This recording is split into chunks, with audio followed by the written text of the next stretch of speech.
અને હવે વાત બિસ્માર માર્ગે પસાર થયેલા પીએમ મોદીના કાફલાની, જ્યાં અમદાવાદમાં લોથલનો કાર્યક્રમ પૂર્ણ કરીને PM Modi by road Ahmedabad પહોંચ્યા।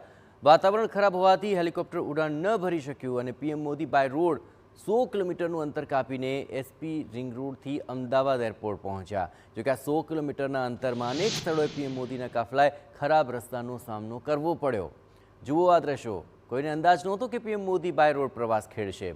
બસ પછી શું, તંત્ર ઊંઘતું ઝડપાયું અને પીએમ મોદીના કાફલાને ખરાબ રસ્તાનો અનુભવ કરવો પડ્યો।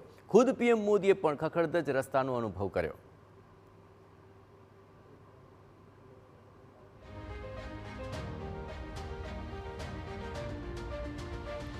હવે આ દ્રશ્યો જુઓ કે જે અમદાવાદના રિંગ રોડ પર આવેલા ઓગણજ પાસેના છે। અહીંથી પીએમ મોદીનો કાફલો પસાર થયો।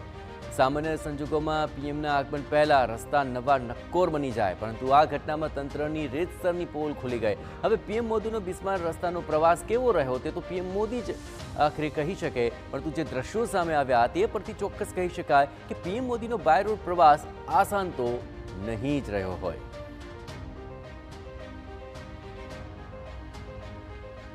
જ્યારે પીએમ પસાર થવાના હોય એ પહેલાં તો રસ્તા એકદમ નવા નક્કોર થઈ જતા હોય છે, પરંતુ આ વખતે કુદરતનું કરવું અને હેલિકોપ્ટરનું ઉડાન ન ભરવું અને તેને કારણે 100 કિલોમીટરનો બાય રોડ પ્રવાસ પીએમ મોદીને કરવાનો આવ્યો। અને હવે તબક્કે આ ઓગણજ પાસે રહેલા રસ્તા પરથી પીએમ મોદીના કાફલાને પસાર થવું પડ્યું અને તેમને અગવડતાનો પણ સામનો કરવો પડ્યો।